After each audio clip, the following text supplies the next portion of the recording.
Sir failure का क्या है, मतलब कैसे फेलियर से सर डर जाते हैं? लाइक अगर कोई गैप ईयर हो गया 12th के बाद या ग्रेजुएशन के बाद, सर एक फेलियर का दिमाग में रह जाता है कि हाँ मैं अपने आप में सर सेल्फ डाउट करने लगना।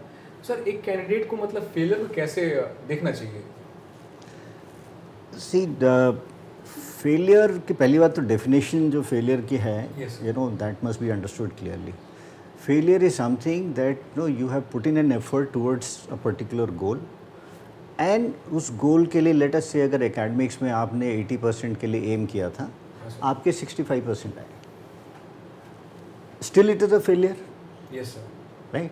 Yes. But you have worked hard towards it, उसके लिए आपने काम किया है, गोल आपका तय था. अब वो 15% का गैप किस वजह से रहा है? Firstly you have to identify that yes and work on it.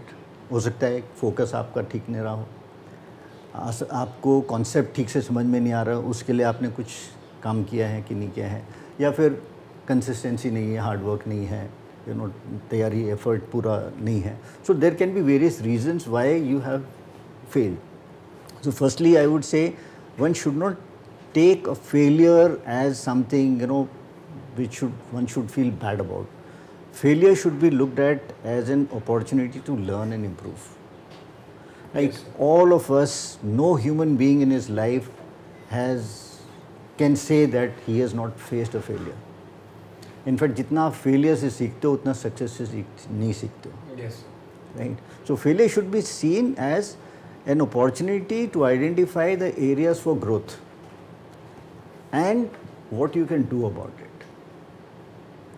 So whether it is a SSB failure or it is not getting a particular competitive exam आप crack नहीं कर पा रहे हो, या आप you are a professional kind of a player, you wanted to represent your state in particular this thing, you not been able to make it.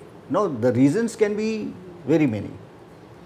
You identify that and then work more towards it. Yes Because जितने भी दुनिया के सबसे बड़े लोग हैं, most of them have been have had lot of failures behind them. Yes So failure should not be looked at as something to feel bad about. It should be looked at कि okay ठीक है, इसमें हमें सीखने को क्या मिला है और किस एरिया में हमें काम करना है. Yes, sir. So it's important to recognize the mistakes you have done Absolutely. and overcome them. Yes.